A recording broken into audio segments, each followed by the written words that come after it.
All right, everybody, welcome back to the TimeOut Podcast. Again, we had to take a break, unfortunately, because life got in our way. But we are back now. There's a lot of things going on in the world of sport. Shoot, work got in the way. But Nah. yeah, yeah, bro. Ah, honestly, man, I'm running out of excuses. Yeah, nah. To me, it's not even excuses no more, man. Those who work get it. Those who Yeah, don't those who work. work get it. And on top of work, there was some other stuff, for me. So, yeah. But how you been, man? It's been like um, what, 2 weeks? yeah. It's been two weeks. I've been all right. You know, all my sports teams are stressing me out. Uh, you know, um, get looking for new employment. So pray for me on that. We're trying to switch up our Are stuff. you I ended up doing an interview for a state job not too long nice? ago. I'm waiting for them to get back to me. Hmm. And then for the time being, like I said, we're just stacking days and obviously trying to make things happen Hey, as best as we can. You feel me? Started going back to the gym again because just because it's that's cold good. now, spring and winter are on the way, and I'm trying to look right. So Yep, yep. That's good. That's always good. I go at least 4 times a week, late at night, because I hate when the gym is busy. I can't do a yeah, busy gym, and I I, hate I I see hate it I like hate waiting for weights. I went back. It's been like it's been like 2 years since I went to the gym like that. So when I went back, the amount of people it was like whoa.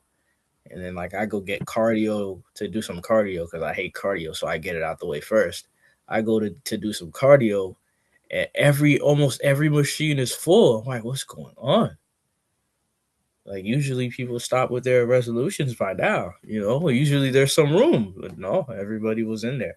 Hey, it's the beginning of the year, so everybody and their mama are gonna be at the gym. So by like around March, it's gonna decline, I and hope. then when it gets warmer, it's gonna go up a little bit. But hey, man. But how are you feeling Um, about sports lately, man? Because there's a lot of man, things going on I'm in pissed the off. world of sport. I'm pissed off. All right, all right, Why? I'm Why are pissed. you pissed off? Has, like events we're gonna discuss soon, and then my team's performances, and one of my teams not doing enough. You know. Well, we already know which one. You feel like it's not doing enough. Oh my god.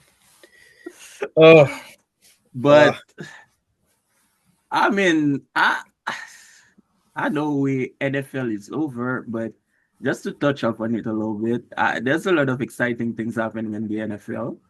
So when things fall into place, we'll talk about it. But the biggest news so far is that Tyreek Hill is a free agent, so we'll see where he lands and then go from Carolina there. can do something amazing. Please, All right. Moving on from that. please. Yesterday, the world of soccer got shook when, in the middle of a game, a lot of racist remarks were uttered against a player. I must start this saying that as a black man, I don't take racism as its place anywhere. But but it is hard to say, it is hard to prove that what the guy said because he hid his mouth. But the counter argument I will have to that is, if you had to hid your mouth, that means nothing good was gonna come out of it. And a lot of people are blaming Vinny Jr. because they said that the way he celebrated the goal was the reason why. Everybody knows Brazilian dance when they scored. Everybody knows that. Everybody knows that the way a Brazilian celebrate a goal is by dancing. And the whole stadium was very hostile towards Viní. So everybody, it's always easy to say, yo, you should have taken the high road. You should have taken the high road. You should have taken the high road. Bro, at some point, fuck the high road. I don't care. Go do you. Because come on.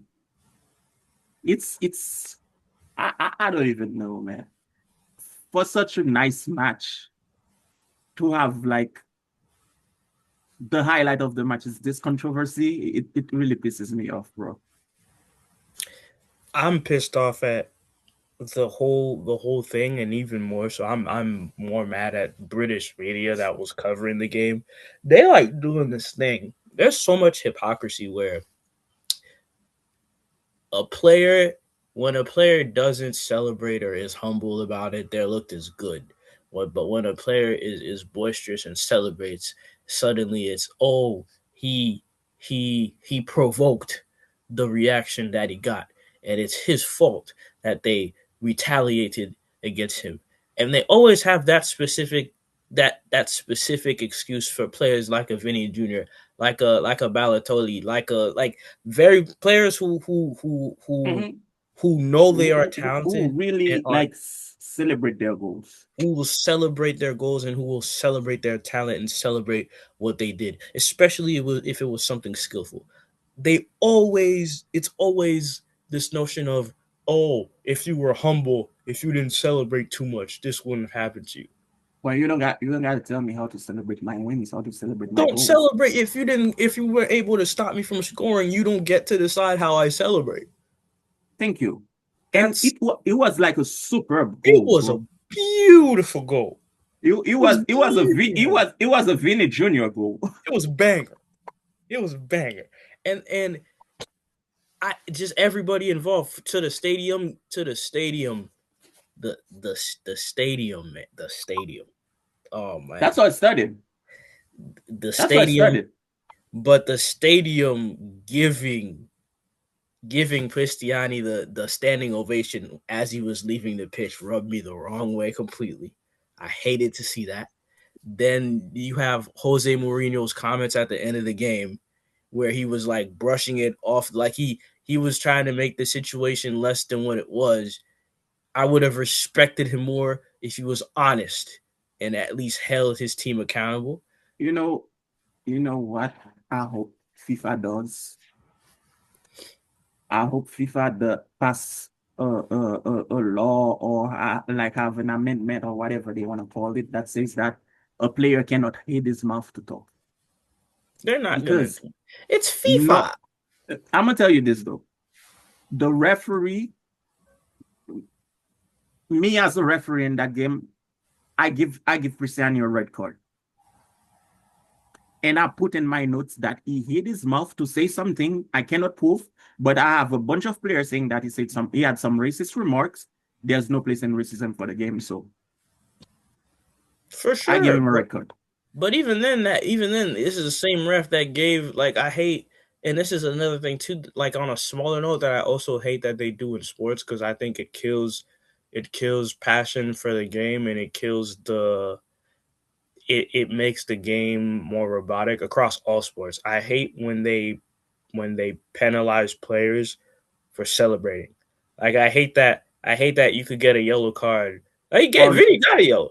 I hate that you could get a yellow card for celebrating. I hate that you can get in basketball that you can get a technical for celebrating.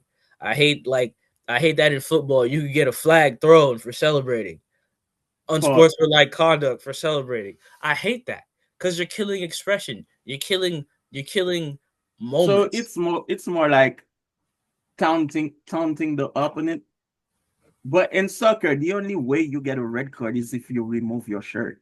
Yeah, But after that, you can do pretty much anything. And Vinny didn't do anything wrong. and he's Brazilian dance when they score. and he still got cardio. Regardless, if they were chanting monkey, if they were throwing bananas, if they were booing, if they were happy, if he was at the Bernabeu, regardless, he will have danced. That's his celebration.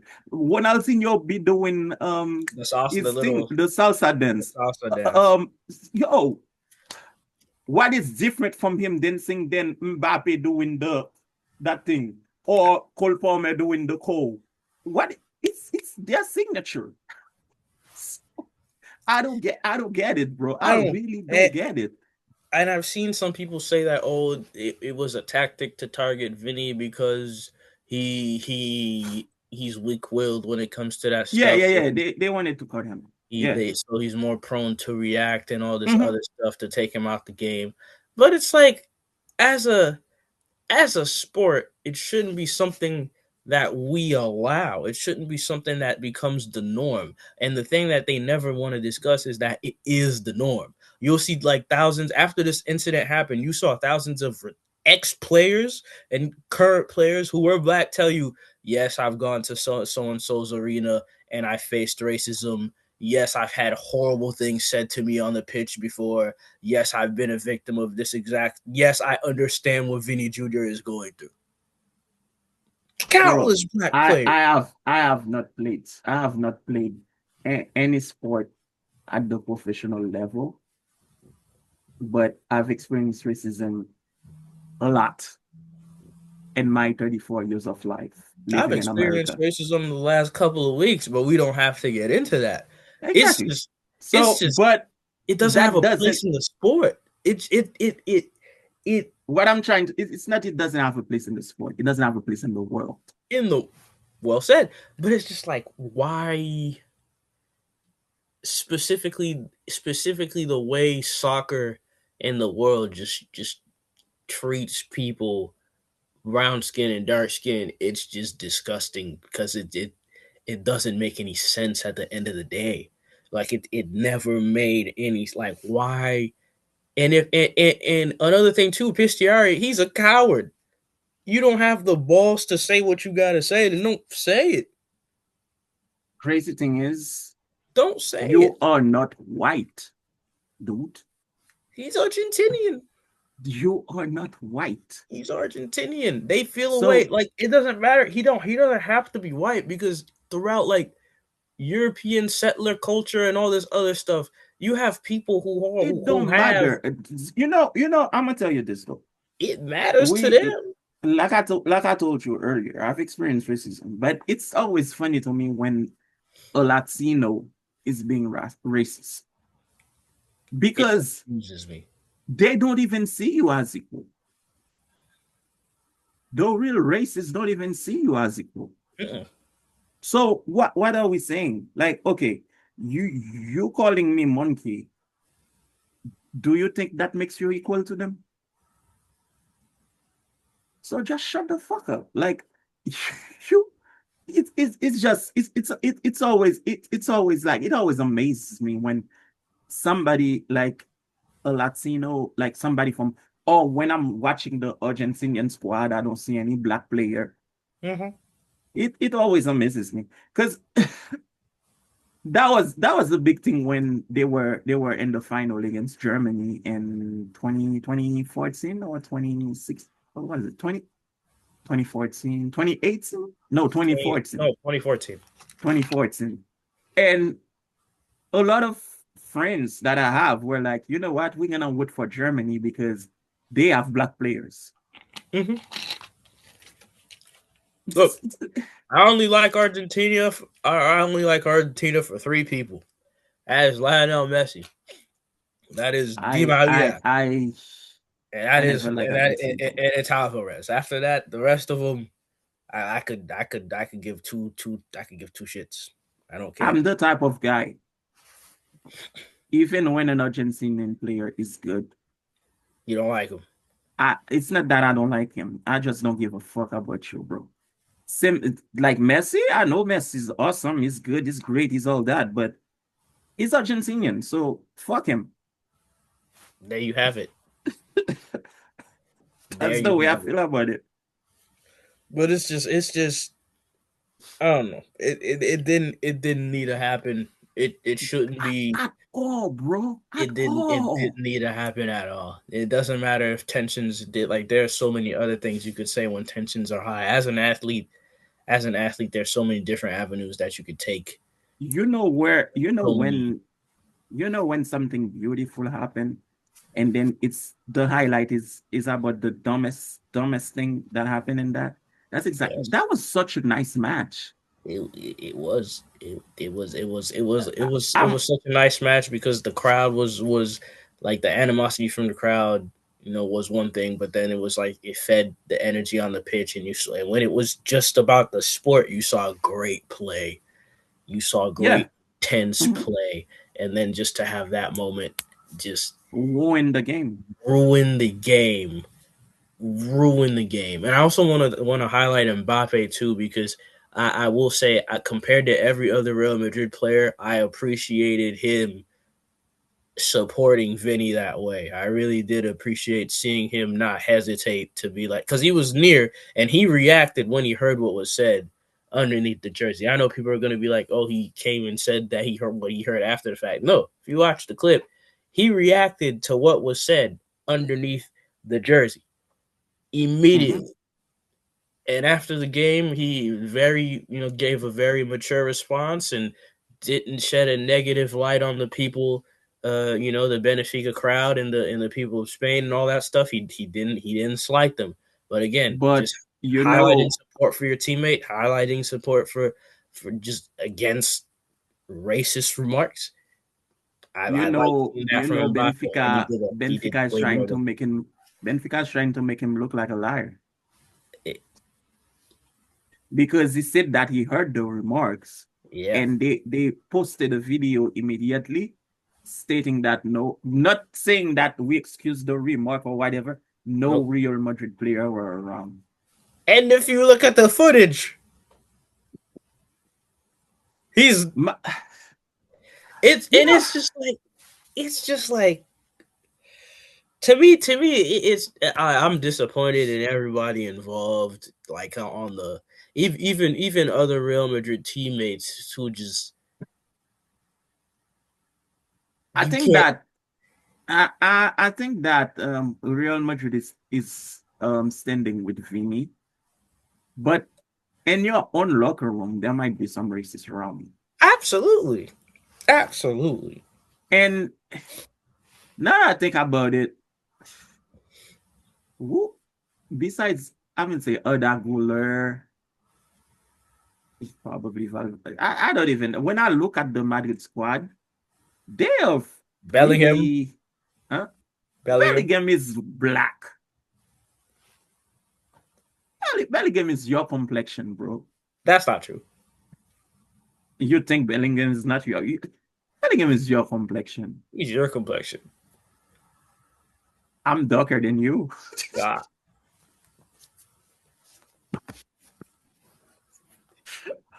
But yo, this is nonsense all over, man. I'm watching the game. I'm like, I see everything I'm gonna come and talk about on this podcast.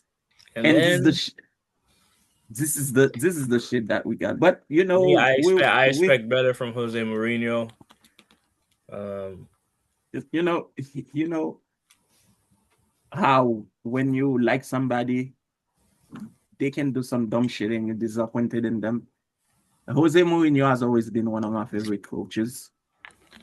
I'm I just am very, very disappointed on the way he handle that. handled that situation. But that doesn't make me um disregard his genius. But I'm not gonna do like every other analyst or every other sport channel or every other podcast, every other uh whatever, and just highlight that fact. I'm gonna talk a little bit about what I saw in the match. Mm-hmm. Again, Kamavinga. Kamavinga makes everybody think that he's doing something on the field, but Kamavinga is still not at that level. But the good thing about Kamavinga, though, him running like a chicken with no head helps bring the intensity in the game.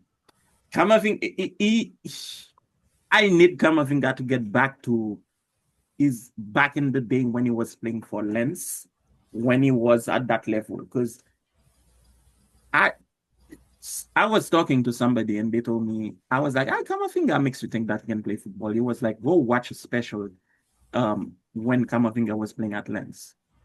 You know, that kid is better than Oda Guler and Brian Diaz, the kid that I saw play at Lens.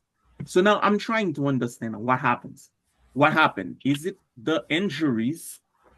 Is it because sometimes you get a freak injury, somebody else take your place, and then when you come back, you have to fight for that place. Mm-hmm. So I'm trying to understand if that's what's going on, where he's in a position where I don't think I'm that good, but he's getting more chances. But I think that if he needs to get back to that level where he was playing at Lens, because right now Kamavinga has a shell of himself. I'm watching, even he cannot even control the ball properly. Because every control he has to take an extra step to control the ball. It's like he cannot really measure the distance he wants the ball to go. It's making dumb fouls to like in like 20 less than 20 minutes in the game. He made a crazy foul that should have resulted, I think, in a yellow card that was unnecessary. And it's not like it's voluntary. He looks like a kid that cannot really control what his legs are doing. Because after he does those dumb shit, you look at his face and it's like, "Oh, I'm so sorry, I'm so sorry. I don't know how that happened." Like that's the look you get on his face, the look of confusion. Mm-hmm. That's one of the remarks that I had that really stuck with me yesterday. The second remark is Abeloa coached that game. Because remember when Benfica whoop our ass, I came here and I was like, that match, it was Abeloa's third match as And he got out coach. coached. He got out coach and he did not really coach. He just let player be player. But that game, instead of coming with a 4-3-3, he came with a 4-4-2. That at time change. It was a 4-4-2 when they were defending. That became a flat 4-4-2, and when they were attacking, that was a triangle 4-4-2. So that was good coaching. The remark that I made, and that is that Mbappe is not comfortable in a 4-4-2 setting because I asked for that formation. Yeah, you did. I asked for it, and to me, that's the You best also did formation. say that it was gonna harp on how comfortable Mbappe would be playing out of position. I said that too, but I realize the reason maybe they're not playing that. That's me speculating. Maybe Mbappe doesn't want it because he was really uncomfortable. Mm-hmm. But I'm thinking that's me again brainstorming. What if they play that 4-4-2 and let them like switch? I'm talking Mbappe and Viní switch often because there's a goal that Viní missed. If it was Mbappe will not have missed that goal. That there was like a cross. He was in the box. He kicked the ball and he hit the leg of the defender and went like inches near the post and went out. Mbappe will then have missed that goal. So because in that 4-4-2, when you play that 4-4-2, you need a pure nine and you need like a false nine, like 9.5. Well, Viní is supposed to be that false nine guy because he's better with the ball in his leg. Mm-hmm. Mbappe is supposed to be that nine because he's better at finishing. But Mbappe wants you to believe that he can play football. He likes to come back. And that 4-4-2, he cannot come back because if he comes back, there's gonna be too many players in the midfield. Mm-hmm. So Mbappe hates being in the box. He likes to go out and get the ball. So now Viní has to be a little bit more in the box. So Viní is playing out of position in a sense. So I'm thinking, what if Arbeloa does that 4-4-2 and tell them at time switch?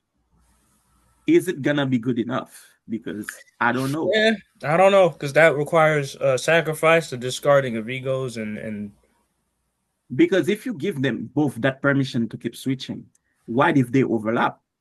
they will. They're gonna overlap often because they're going to automatically innately switch to the position that they prefer. So that's So the issue that will come. so you can't Will really come. yeah, we cannot really give them that permission. And Mbappe was really uncomfortable yesterday. You can see that, like he was a shell of himself. He wasn't really. But the good thing I saw that was he's playing with his teammates and a counter, there like a counter attack. He had the ball and it's like I'm like, okay, he's gonna shoot. It surprised me and he passed the ball to Viní. And like there were a lot of like counter attack or attack where they both were playing with each other. So that I like to see it. But I don't think Madrid has fully grasped the the level where they want to play. And another thing too, there are two players that I need to get back in form. I need Camavinga to get back in form, and I need Brahim Diaz to get back in form because I don't know, man. I'm 1 foot out the Guler train. Don't get me wrong. I like the kid. I love the kid, but I think the kid thinks that is something that is not yet, and that's a worse. That's like a very very bad thing when you think you at a level where you're not. Mm-hmm. Because Adagula got pissed out of Beloa when Beloa removed them. Like, bro, who are you? You a kid. You're a kid from Turkey. Like, it's not like you're a kid from France, Brazil, like you're that level of a player. You can get substituted. You're not the you're not like a leader in this team. You cannot get upset at a coach. Even if they had removed Mbappe cannot get upset. And they remove you and you cursing at the coach. Like, come on, bro. You're not there yet. You're not there yet. I think if Brian Diaz get on the level that I know Brian Diaz can play, Adagula is not gonna see much time because there's Adagula and there's that Argentinian kid Mastontono. I I don't think Mastontono is at that level at all. He's At not. He all. was not ready to receive minutes. I think Zabi Alonso was I think he had something on Zabi Alonso because I don't know how he was getting all those playtime. I think he had some like classified files on Zabi Alonso. But Adaguler, yes, Adaguler is a pretty good player, but is at a level. It thinks that is at Viní Mbappe level. I don't think that you are because as soon as Rodrigo come back, Adaguler is going back on the bench. Mm-hmm. Mm-hmm. The Mm-hmm. only way it doesn't go on the bench that's if Abeloa keeps that 4-4-2 formation. And even in the 4-4-2, I think Rodrigo can play. He could still play in that formation. I don't see why he wouldn't be able to. So I think Rodrigo can still play in the midfield. So we'll see how that goes, man. But Well, I even speaking of formations and players coming back, um, Barcelona, what's going on? I told you what was Okay, gonna happen. okay. You told me so. Okay, you told me so. Yeah, you told me so, and it's not like I disagree with you. No, you Okay. did not. Okay, my issue is now with Hansi Flick. All right, we're in year two.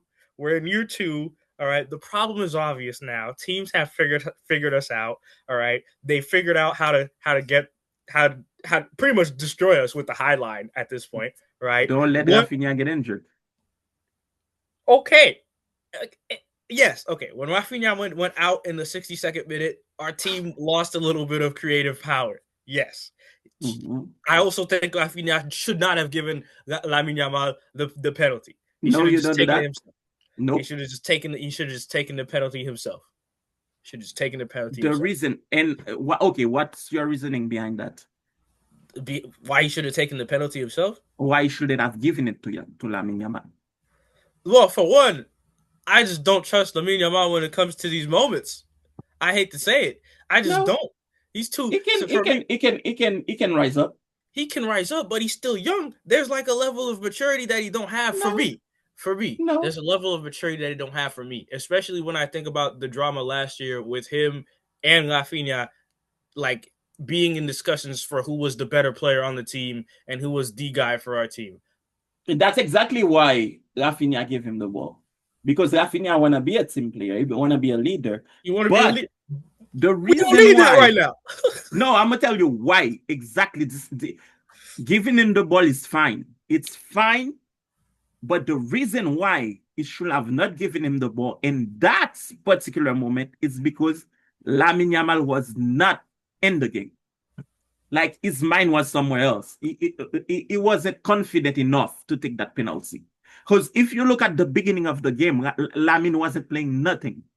He was because that's why I would rather. But we're saying the same thing here. I would have rather Rafinha take I it would say because no, but yeah, we're saying the same thing in that sense, but we are different thinking. Like if Lamine Yamal is in form, is playing spectacularly, he can take that penalty easy. He will that's score it. but that's not like I say that from like a you're still young, and when you attain a certain level of maturity, you don't have those mental lapses, Yeah, especially when you're in your prime. That's why I'm like, that's what I mean when I'm like, no, you don't give him the ball. You don't give him that right then and there. You don't do that. Take it yourself. That's also a sign of leadership. But that's not the problem. Hansi Flick, I'm gonna let you get get your it head out, and out then of I'll your tell you what ass. happened. Get your head out of your ass and stop with the highlight. Enough is enough, man. I had to sit there and I had to witness us get a beating from Atletico Madrid. I had to witness an absolute ass whooping from Atletico. And then we, at most, given the fact that Rafinha was on minutes restriction, obviously, given the fact that um we really didn't play our best football as a team. Listen, I, that whooping you got from Girona, it's the continuity from the Atletico match. it is, but again, change the change it. Enough is enough. Enough is enough. They figured us out. You cannot be. This is not the time for you to be stubborn and to stick with the same broken. Like it's broken. The saying is, if it ain't broken, don't fix it. It's broken.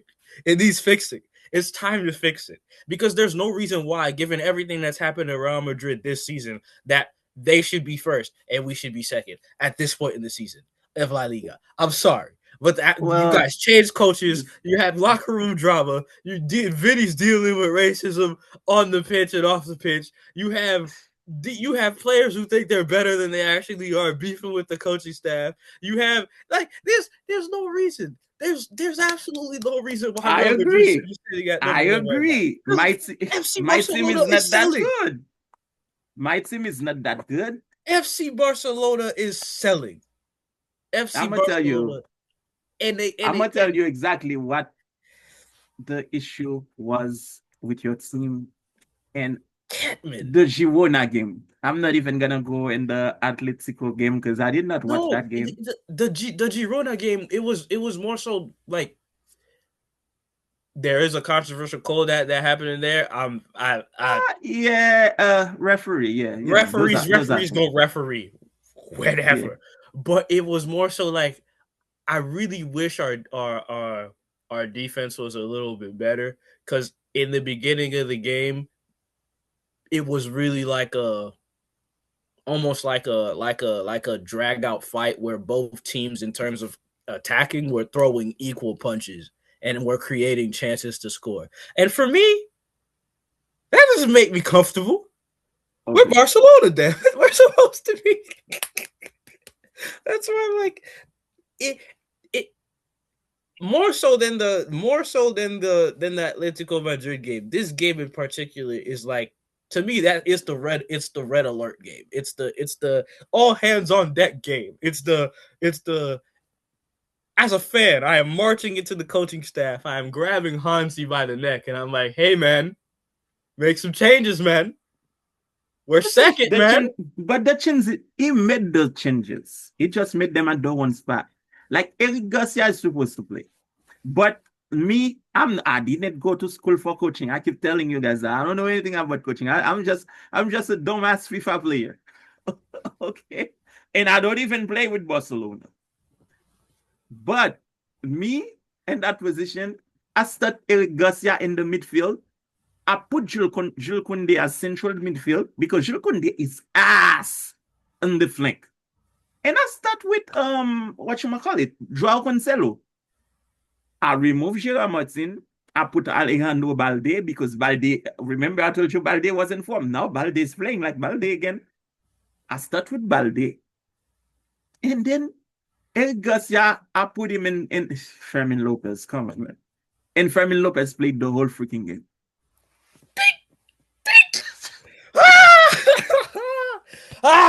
Okay.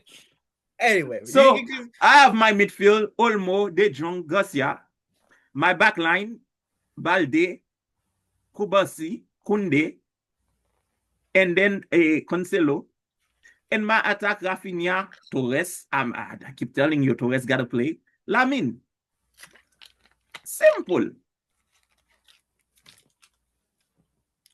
It's something gotta give, man. Something gotta give. This is and not I don't know, man. There's a guy that he really, really believe in that haven't convinced me yet. That Winnie Budgie player.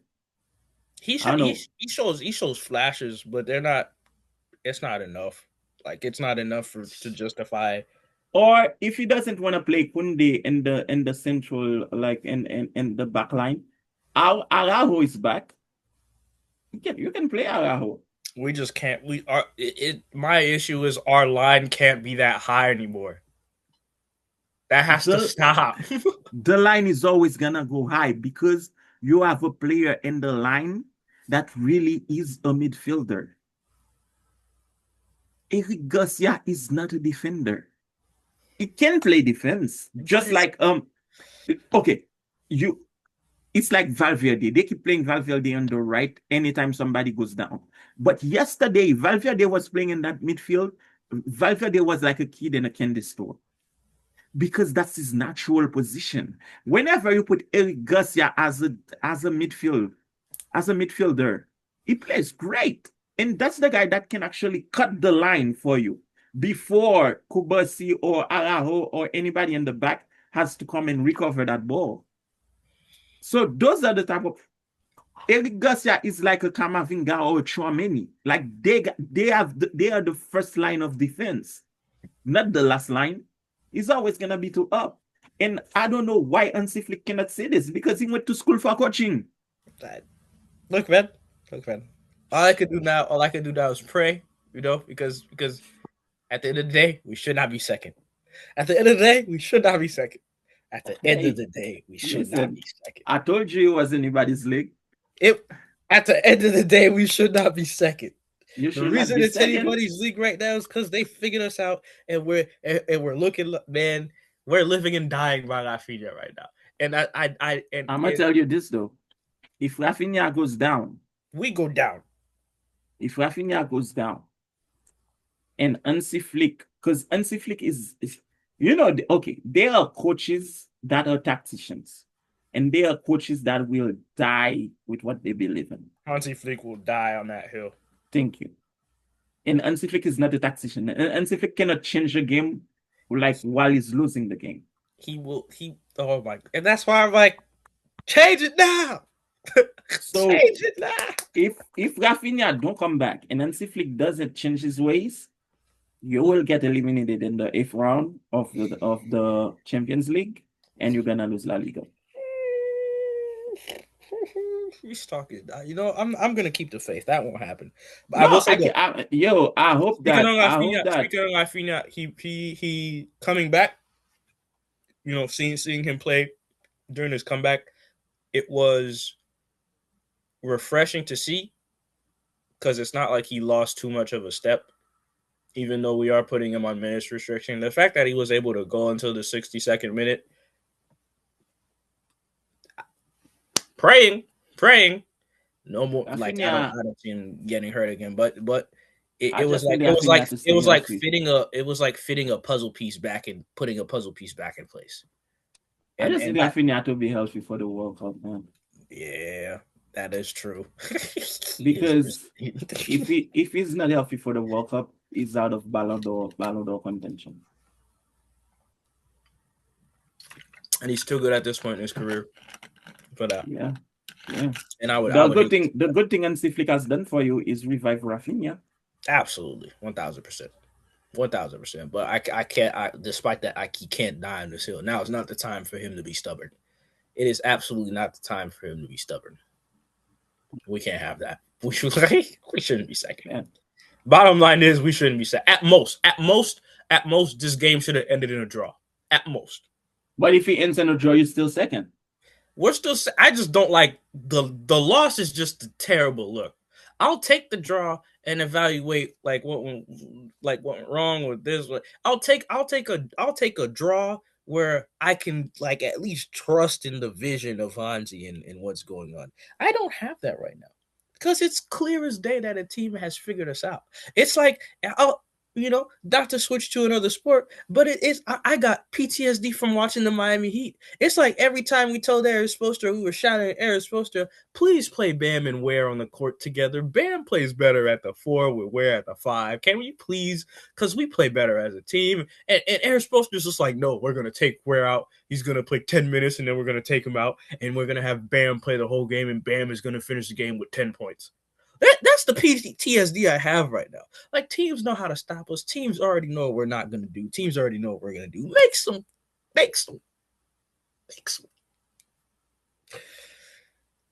Listen, man, coach will die with what they believe in. I can't have that. Let this because this is not just a lesson in sports, but a lesson in life. You cannot be somebody that's just like not malleable. You cannot be somebody that's just this resistant to change. It will never be good for you. You have to adapt. You have to be adaptable. You have to be malleable. To still alive, a line from WWE. For the kids, the people that are my age, Ali's age, you grew up on Evolution, Triple H, Batista, Ric Flair, and Randy Orton. They used to say, in life, you either adapt or perish. That's fact. You cannot be as a leader. You cannot be, and I guess that's probably applies to. Then why are you mad that Rafinha gave Yamal the ball? Whatever, but you cannot be. Listen, Rafinha giving Yamal the ball, that's not what cost you the game. It's not what cost me the game. I just didn't specifically like that. It was a bad. It chose to be that guy at the wrong moment because Lamine Yamal is not. Lamine Yamal pas confiance. He's not. Not give allow him to grow into his maturity where he's not having these lapses, and then we can then. Because he's a great talent. I'm not saying sucks and all this. No, he's a great talent. When he's on, he's on. But it's like the same thing with PSG right now.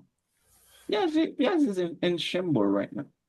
Barcelona's not in shambles. Barcelona, like I can smell fire. That's No. I'm talking about Lamine Yamal particularly, not Barcelona. Because like when you look at PSG is in the knockoff, and Monaco almost whooped them yesterday. They beat Monaco 3-2, but they had to be a red card. It was like 2. Yeah, so Monaco, like a team that you usually beat all the time, and I understand that the Ballon d'Or is injured. Dembele is out, but that's like the story of his career almost. Early on. But he's beefing with Luis Enrique right now too. He's not happy with Luis, so it's like I don't even know, man.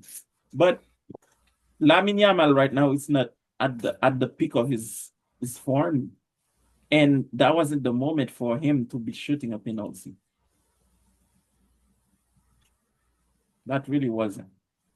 But like I said, we shouldn't be second. Do not be resistant to change, people.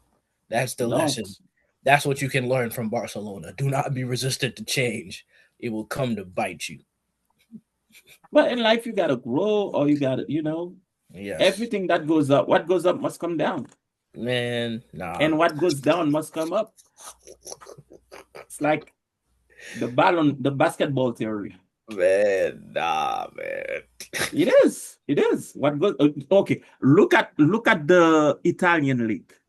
Remember when we were kids? The Italian league when we were kids, the Italian league was crazy, and they used to have the best. They used to be known for having some of the most like hard-nosed, best defensive teams. I'm not even gonna take the Italian league. Let's take Juventus. Juventus. You had Cannavaro. You had Buffon. You had Del Piero. Right now, Juventus is yo. I don't know any FIFA player that plays with Juventus. You got Christian Pulisic.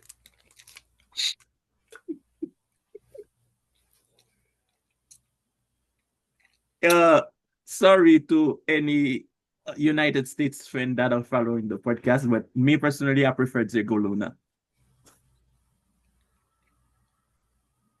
But yeah, what goes up must come down, and what goes down must come up. That is life. Well, but yo, let's move into basketball, man. What did you see for the what is your review of the All-Star weekend? Again, I will say like I do like the fact that Adam Silver is taking a like he's really experimenting with the All-Star game format. You know, he has a few ideas. He has a few ideas, and you know, some of the people again, like we talked about earlier, resistant to change. Adam Silver very much not resistant to change.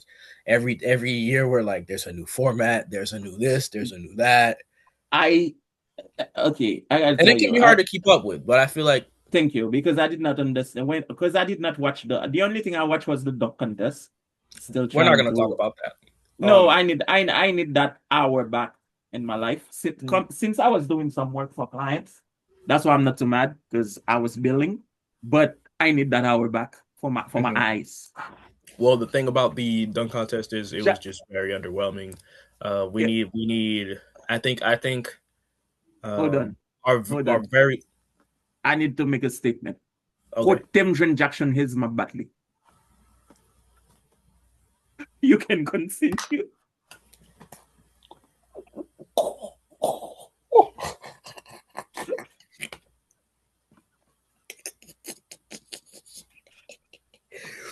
Oh God. What Tim Jackson is my battle, okay? You can continue now. The reason he said he's fed up with Jackson Hayes, people, is because Jackson Hayes was the worst performer of the night. And that leads into what I was saying, because remember when we were talking about how in our last podcast episode from way back, we were really eager to discuss whether or not the league had a dip in talent. I was going to come and argue today that no, there isn't a dip in talent necessarily, but the types of there is a dip in showmanship. The reason I say this is primarily because of the dunk contest. All right. We are now in 2026. Okay. Mm-hmm. Okay. Since 2016, we have had to rely on a G Leaguer who cannot get a contract to participate in the dunk contest. And he has been the most creative dunker that we have had since 2016. Again, we are in 2026. I am so happy you said that because he's he put out on IG the dunk he would have done if he was called. All of those dunks are better than Jackson Hayes' dunk. All of them. All of them. All of them. And the reason he didn't go specifically is because he wants to showcase. Same thing with Zach LaVine. He said, I want to showcase that I am more than just a dunker. And truthfully, if you ask me, I think it's also like a dig at the NBA too, because you're not going to sit here and sign me to a 10-day and a 2-way to have me be for All-Star Weekend and then ship me back to the G League and use me that way.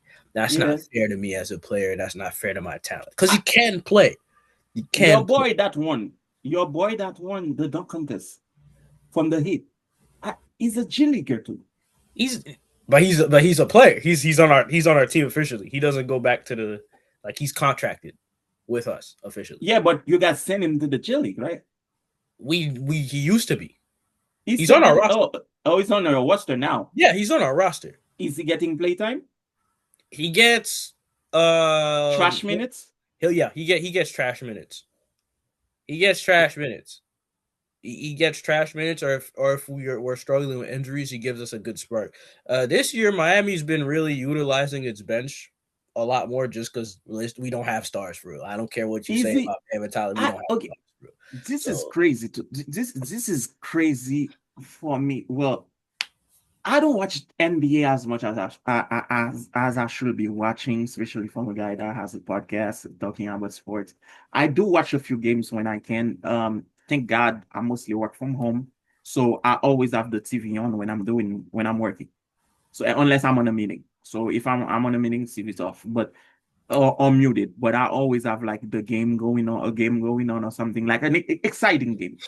So that's where I agree with you when you say there's a lack of not a lack of talent, but a lack of showmanship. Because there are some games that I see.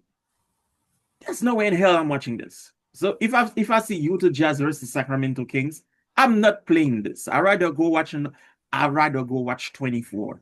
And my wife will tell you I watched 24 10 times already. Like all 8 seasons, 10 times. I rather go watch 24 again. So back in the days, you see Sacramento Kings versus Utah Jazz, any games you will watch back in the days because there will be some shit that will make you like, oh my god, you know. But now we're gonna talk about thinking in a few, right? So now I don't see that level of competitiveness. That's why it makes me feel like there's either a lack of talent or them boys not trying too hard. I think it's a lack of showmanship because even leading up to the dunk contest, Jackson Hayes was like bringing out windmills and stuff like the typical. And I hate that we're calling that typical, but that's the level of talent we're dealing with. Where you have a Mac McClung who will jump over a car if he wanted to for a dunk contest. So the talent is there, but again, it goes back to the showmanship. It goes back to stars not wanting to do the dunk contest is a part of showmanship. There's a lack of that. There's it's John Morant should be in a dunk contest in my but opinion. he Well, won't. back in the days. But he won't. I'm happy Stefan Castle was in there because Stefan Castle, like he brought that spark back a little bit because he can dunk and he was very creative in the air. So The two rookies they perform well. they did their thing. But it, Jace recreating his father's dunk, that was awesome. that That was was an awesome cool. moment. That was That was cool. cool. But like his father's dunk was from many moons ago. Yeah, but he made like people from his generation go look at it. I Because you and I, like, I'm gonna tell. Let me tell you what I've been doing this week, and you might laugh at me because NG been laughing at me all week. You know, this whole week, every time I'm done working, when I cannot sleep at night, I'm on YouTube listening to stories about Duvalier. I shouldn't be doing this shit because that was before my time, right? But I know more about Haitian history now. So that was us going up, like glued on YouTube, watching highlights of past NBA things, like being on. yeah There was that channel that used to give all games. NBA, yeah NBA, NBA. What was it? hardwood classics. Yeah, Hardwood Classics. So we used to be glued in that. Now kids are not doing that, you know. But him doing, I feel like him recreating his father's no kind of brought that nostalgia in a sense. Because this whole week you saw like the parallels. We I don't know, cannot man. be That's we how I feel about it. cannot be a league of the. And then I'll say this too. Another reason why stuff is the viewership is where it's at right now, but the sentiment around All Star Weekend and everything like that is like in a weird place. In part because of nostalgia, we gotta let these old players go. If we let these old, like if we put it this way, if we appreciated the talent that we have now and the stars that we have now, you would see more participation in stuff like the All Star Weekend within the dunk contest. And we're also very critical of the dunks because the dunk contest is something that will hit a creative limit unless you get a player like a Zach Levine, like a Gordon, like a You Mac know, Young, even a Steph Castle. Unless you get those types of players who are more acro, who have more hang time in the air and aren't power dunkers, in game dunkers, then you're gonna have that. but And I'm I gonna think tell you though, they should you remove it. know, you know those three tries, they killed the contest too. Yeah, they do. They do. But I'll And say this. the way that when I was looking at it, the way they count the tries killed the contest even more. Mm-hmm. Because if it doesn't hit the rim, it's not a try. Yeah, so you Because can like come down in the air, go back you can again. go many Yeah. times. It's just the as long as you do it before the clock. Yep. So it's lame because a guy can go 5 times or 10 times within the clock, Mm-hmm. and it's stupid. And that doesn't even. And you have judges like Dwight Howard that give Boko Temjun Dwight Howard my battle too, because you cannot give Jackson Hayes that 47. But it's like I'll tell you why. I'll tell because people have been so harsh on and I'm like, when I was like, oh yeah, this dunk was cool because I'm not looking at it What? from no, not Jackson Hayes dunk, but I'm like, Oh, I'm looking at it from like you got like it was so bad this year that you just had to look at it for the contestants that were in it. You couldn't compare it to anything else because if you compared it to anything else, you couldn't give people more than a 45. oh my God. He said you got to look at it from the contest. You got to look at it from like who's next to them, Bro, Like, I'm oh, telling you, man. I'm walking down the street of LA. I see Jackson Hayes. It's on site. Because, yo, really, bro? yes, You're a bro. 7 foot man that just went down and did a simple as dunk that I Yep, could have done. yep. LeBron, he did the LeBron James. He went down the lane. He hit that. And then that was it. That was all. It was bad. It was And Dwight very. Howard gave you 47. And he gave him 47 because I guess he tipped the ball in the air. Bro, tem kwaza Dwight Howard ma play for me, man. This is crazy. But which is why I say I think we should take it. We have a lack of showmanship when it comes to the dunk contest, which is why I believe we should remove it. There's only Uh, so many. There's only so many things creatively that you can do if you're not. Dog, I think at this point, 1-on-1, two on Yes, two, 3-on-3. I say they should take a page out of the women's game a little bit and do a 3-on-3 because 3-on-3 is recognized as like its own separate thing and it is an Olympic sport. So I think they could go that route. Um, No, I think they can do all three.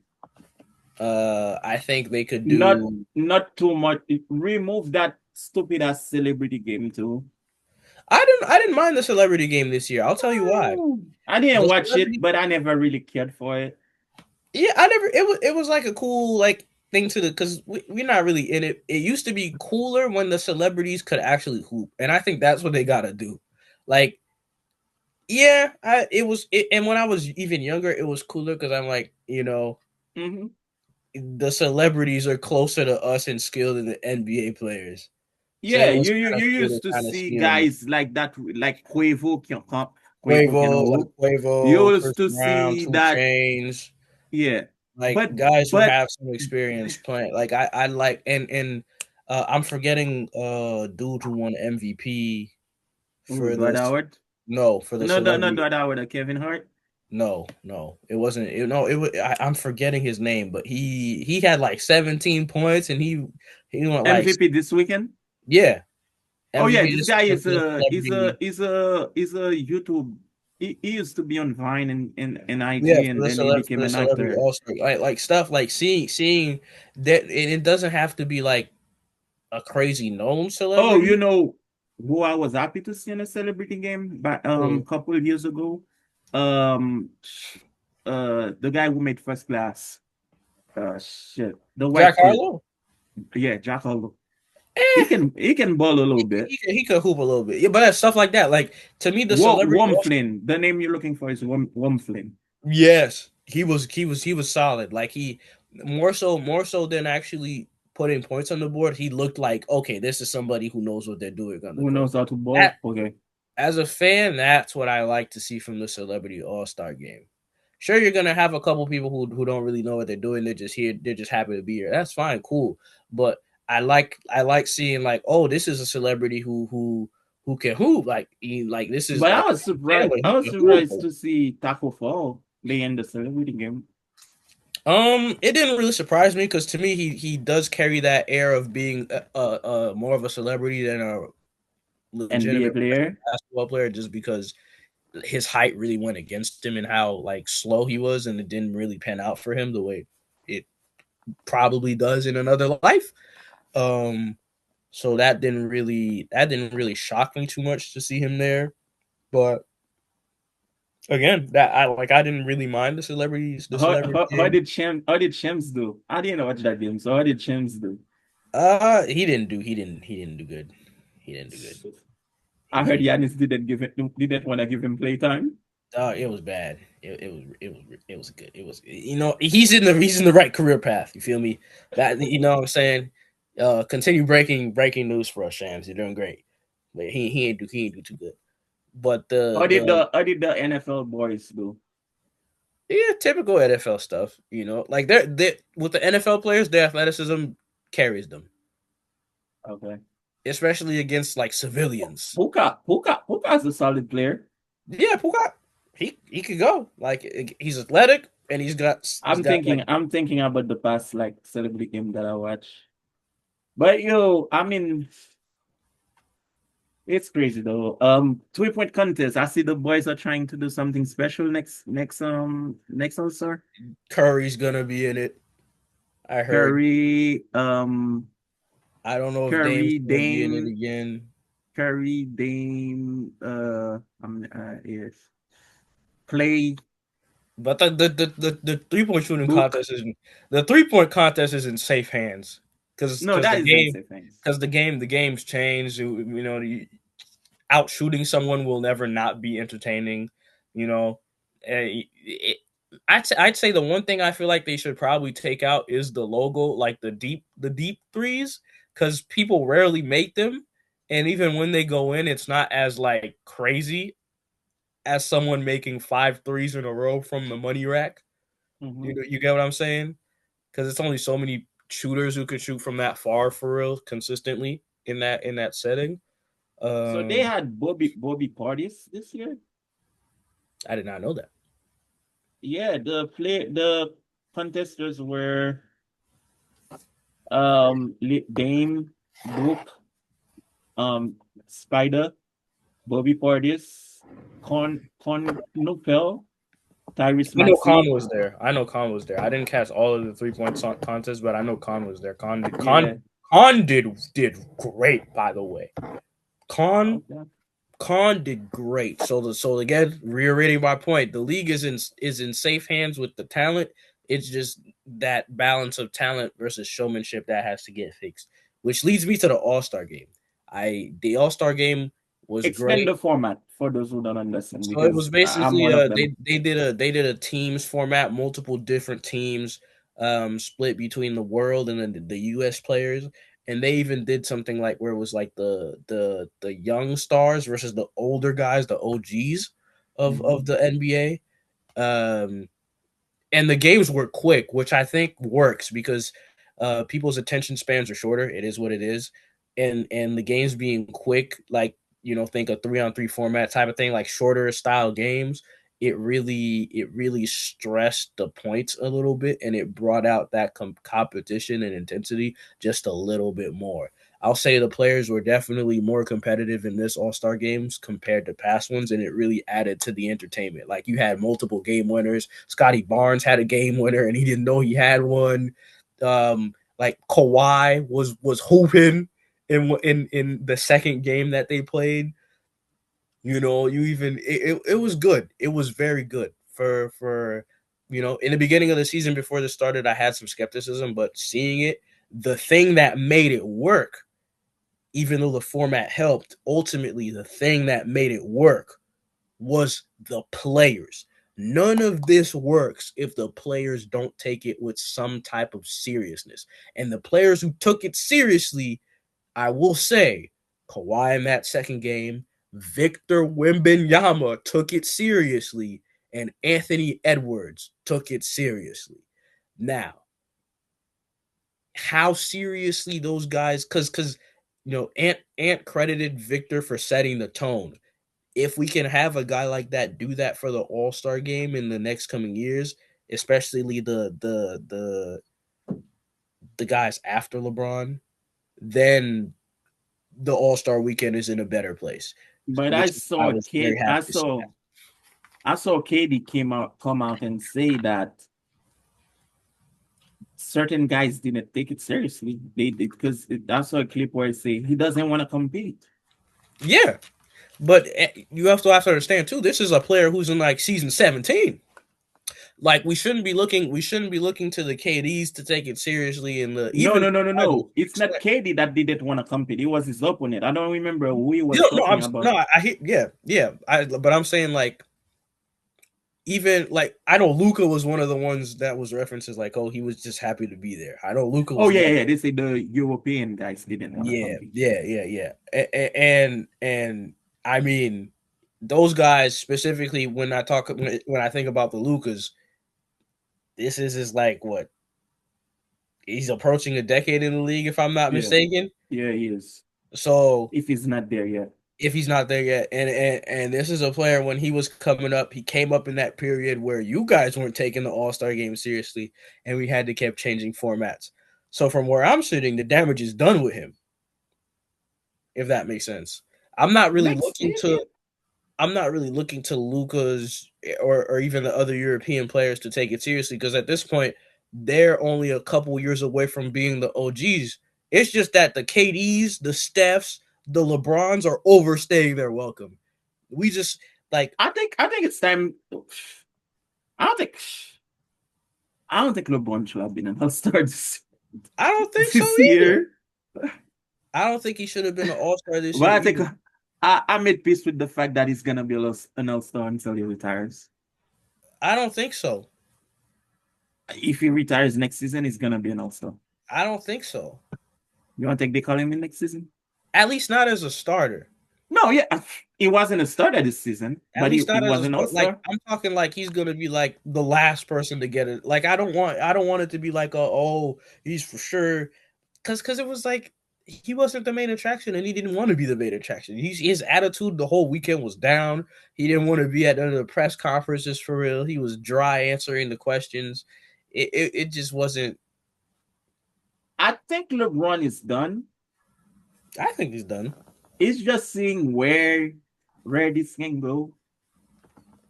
I think if Lakers make a push this They're season, not. On his own they podcast, he was like, "Yeah, we're the 6th seed. You know, given everything that's happened to us in the season, we just got to keep staying consistent." That's not. If the Lakers were in a good position, he'd say they were in a good position. The team's not in a good position. They're the 6th seed. There's not a Cinderella run happening in the postseason with the Lakers. I'm I'm gonna sorry. tell you this. I'm not thinking that they are the fifth seed right now. I don't think that there's a Cinderella one that's happening, but the guy that they got at the trade, Luke Kennard, is actually pretty good for them. We'll see. We'll He's see. not You know how it he's is. not People he's put not a the Laker missing jersey on, and they piece. forget what they're doing. Facts, but he's playing solid. We'll see, man. We'll see because from where I'm sitting, like I said, Um, the European but players, a lot of them are approaching OG status. So I'm not. It's purely gonna be on the like guys like a Victor Wembanyama and Anthony Edwards are gonna have to set the tone, and if they set the tone, I know if Scotty Barnes is an All Star, he's gonna set that tone. I know like there's certain All Star like young players that are going to set that tone because realistically, we don't have OGs that are going to initiate. That we just don't have the OGs are too old and they're not really going to initiate unless they get Tyrese Maxey's another one that I know is going to come with it as well when it comes to just he's a effort. competitor. He's going to bring that joy to the All Star game. So that was always great to see. But So I listen, was I'm very gonna tell you, I was I satisfied. believe there's a lack of talent in the league, bro. I can't say that. I can't say that. We got Con Canuple. Like we have Cooper Flag Concanopo, into the thing, and will you build a team around Concanopo? I'm not saying you can build around him, That's what I but mean when I say there's a lack of talent. Because back in the days, we had Washington Wizards with a player named Gilbert Arenas, Agent Zero. That was a phenomenal scorer. Yes, that I don't think we have a player, a team, because when you which when you look at the worst team in the league right now, who do you okay? What team comes to mind? I know what comes to mind for me, but what comes to mind for you? worst teams in the league. When I think of them that come to mind for me right now are the Sacramento Kings and the Indiana Pacers. See, And those I'm thinking about the Portland Trailblazers. the Portland Trailblazers, I don't really, I stopped caring. The Portland Trailblazers are, well, given their situation, they're just a young team. And the league back in the day, they had teams like that too. Like the Pistons, for example. There was a time where the Pistons were like, But that was after they were championship contenders. yeah, that was, I'm talking when they had like solid Again, guys like a Will Bynum, like, so they were in that developmental period for a while. Even Milwaukee before they got Giannis were just very like middle of the pack regular. They didn't have a standout scorer like that for real. yeah, but what goes up must come down, and what goes down must come up. I keep telling you this. You say it, but it's like right now But it's a lot of teams down right now. because there's a lack of talent. Nah, I can't say that. I Ollie, think, it's I always think the there's same. It's the same damn team that are usually in the playoff that are gonna go in the playoff every year for the past 10 years. because that's where all the talent's at. It's But not talent. that's not for lack of talent. That's because the talent is just within. Because you got to think, If Oklahoma had all these picks and they built so well that they were able to have guys that could be but starters and scorers. Oklahoma remove Shea. Remove Shea. Remove Shea. Do you think Oklahoma has an A factor? Yes, Would J will? yes, easily, Okay. easily, I agree with that. Oklahoma is pretty easily. solid. But when you think about it, but okay, back in the days, will you build a roster like will J will be your top Yes, guy? Like that's what I'm yes. saying, man. I don't think He those will guys be. have it. I say the reason I say that is because I like bringing Kawhi in these discussions because he's a prime example of a not talent to talent, not 1-to-1 talent to Jay Will, but that caliber of player that you the Spurs built around him and grew his talent and he became their franchise guy. He didn't come out the gate being this high caliber scorer and this, that, and the third. No, he came in as a defender and they grew his scoring potential by changing his jump shot, making it faster and quicker, and allowing him to work on his game within the Spurs organizations. I don't think there's a lack of talent. I think there's just bad organizations. If good talent lands in a bad organization, that talent can never grow. That's the hill that I'm on. Because when I think about the Washington Wizards, even the Golden State Warriors right now, suck at developing talent. They were just blessed with the picks that they had. That they got Steph Curry, Klay Thompson, Draymond Green. Like they did what OKC did in terms of fostering and drafting well, and then getting guys from free agency like a Sean Livingston, like an Andre Iguodala to build up their team. But in terms of developing talent, they've drafted guys on their team that they should have developed, and for whatever reason, it just didn't happen. It just didn't work out. You got a Jordan Poole who, on his best day, contributed to a Warriors championship and was almost given the torch to be like, oh, you're supposed to be like a second Steph or a Steph Jr. a little bit with the way that you play and the way that we're going to use you. He's off the team and he's rotting now.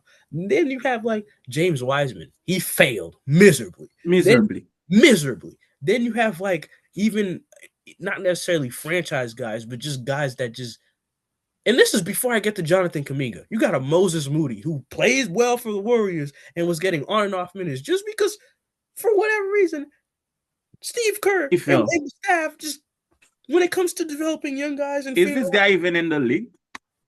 I think he still is. I think he's still on the team. But because you have what's his face, I'm forgetting the curly haired dude who shouldn't be getting minutes, but is getting minutes on the Warriors. You have him still there. Then Oh, you have Jonathan Kaminga, who's clearly a talent that you need to foster, that you need to grow, that you need to instill confidence into, and you're not giving him minutes in a time where most of your guys are injured. Jonathan Kaminga is not getting a single minute. That's my issue. The talent we have such a talent problem within the NBA that there's guys who have to go to the G League because there just isn't any room on rosters for them. Yeah, but you don't see it, man. The curly hair guy you're talking about, Podzimski. Yes, him. I thought this guy had a lot of potential, but I don't know what No, happened. he just gets a few charges here and there, and he no, He's a solid oh 12 points no, guy. no, no. You've been hating that guy forever. No, no. Because I defended him because me and my dad were watching Golden State. And my dad was like, I don't like that kid. He's this, he's that. I'm like, no, you gotta give him grace and that. I gave him a full season. I'm off the train. No, no, no. So I it's thought not. I liked him. I liked him. I don't know what he'd be doing, but I liked him. Nothing. That okay. No. So the talent the talent isn't being fostered properly within other teams because there's a lot of talent and a lot of teams' philosophies aren't the same So because they're you think like the reason why I agree with you here is that the Lakers are fumbling a talent right now, and it's pretty sad. and the Lakers are. I'm so happy you said the Lakers because realistically, let's look at the Lakers, right? It in the post Kobe, you guys drafted D'Angelo Russell, you guys drafted Lonzo Ball, you guys drafted Julius Randle, you guys drafted Brandon Ingram. Those were All those picks were good picks that didn't pan out for your team. Lonzo Ball, it wasn't a right fit. You guys didn't. You got honestly with Lonzo, you guys didn't give him time to develop, and you went to no. go AD. So that was a whole other thing. Because when he got elsewhere, they fixed his jump shot, and he was still an elite defender. He was still a great shooter, and all these things before his injury became at minimum was a great point guard in the league, a great point guard in the league at minimum. And without injuries, you're looking at somebody with at least an All Star nod. But a Brandon lot of Ingram, those guys got traded for AD though. AD, but Brandon Ingram became an All Star. His problem with your team is he was a talent that needed the ball in his hands. You get to a point in the NBA where you have a certain level of talent that the only way for that talent to grow is you allow that talent to make mistakes and you put that talent in a position to be the guy. When Brandon Ingram eventually went to New Orleans and he was kind of put in that position, All-Star appearances, a top scorer in the league, what you could argue whether or not he reached his full potential. He just became an all-star again and revived his career in Toronto. Mhm. That's a talent that panned out for you. Same thing with Julius Randle. Didn't work out in LA, went to New Orleans, became an all-star nod, went to the Knicks, became one of their best players for a while, went to Minnesota, same thing. Same Just a thing. consistent, solid player with all-star potential. D'Angelo Russell took the reins in Brooklyn, became an all-star. Ain't done shit ever since. But still, you have the talent where if it's in a certain environment, will reach the potential that it needs to. We're just in the period where teams are so much faster, guys are so much stronger. Specialists too are so much better. Where you have like a Khan who can come in his rookie year and be one of the best shooters in the league from the jump. You just have to there's too much talent. We're reaching a point where there's too much talent where some of it can't be in the league. They have to go to the G League. Where some of it can't be in the league, it has to go overseas now. Where some of it can't be in the league because a team has too many guards, but we're drafting guards. But in my opinion, like for example, But the let's say showmanship is gone. Mhm. The showmanship is gone. Oh, What I'm VJ. saying is, let's say, for example, like when you take the Lakers have a center problem. And they have centers that are going overseas, centers that are going in the Chile. Why not give one of them a chance? The overseas Or you center? need you need a 3 and D guy. Why Mm-hmm. not go look for that in the G Overseas League or or in overseas? the G League? The only team I see doing that consistently and that is utilizing their G League right now is the Miami Heat. That is utilizing their G League consistently I just don't get it, man. But and hey, giving them two-way contracts. But the G League has a lot of untapped talent of guys that can be called up. But when they get called up too, there's that dance that they have to do where you might be the guy on your G League team where you get to showcase all your talents and all your ability to score, but when you get to an NBA team, you have to play a role, and that puts a cap on your talent as well because you have to be a star in your role. Not and you can't be the guy or you can't show your potential in X, Y, and Z and these. There's a lot of and also too with this next upcoming draft, the talent is gonna take another leap. And there's gonna be some guys who aren't gonna be able to make it because they're gonna have to go to the G League. The talent, in my opinion, that Who is the highest in your opinion in the upcoming draft? I really like AJ DeBanza. He's Atlanta. he's up. What team he plays for? Right now he plays for UB. UB. So right now it's gonna be a good draft. It's gonna be a good draft of talent. But the thing is, the teams that are gonna receive that talent are gonna be bad organizations, and bad organizations don't foster growth unless the talent is generational. And I'm not gonna sit here and say we had more generational talents back in the day, because I don't think that's fair to the talent we have now. In the mock draft, AJ DeBenza goes second. The first one is Darren Peterson. Another solid talent, but in my opinion, I think AJ goes number one.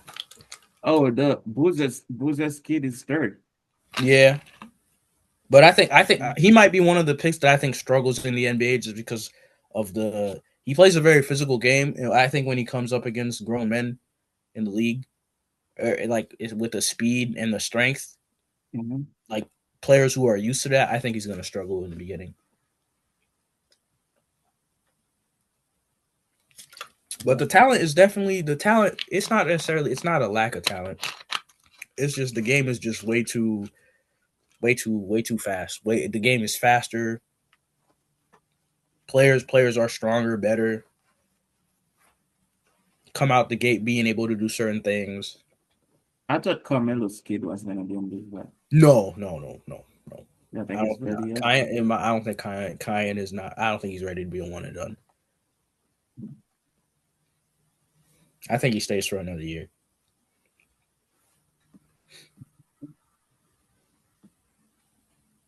All right, man. Well, let this be, of all the things we touched on, you feel me? Don't be resistant to change. Evolve. Don't be resistant to change. Evolve, adapt, or perish.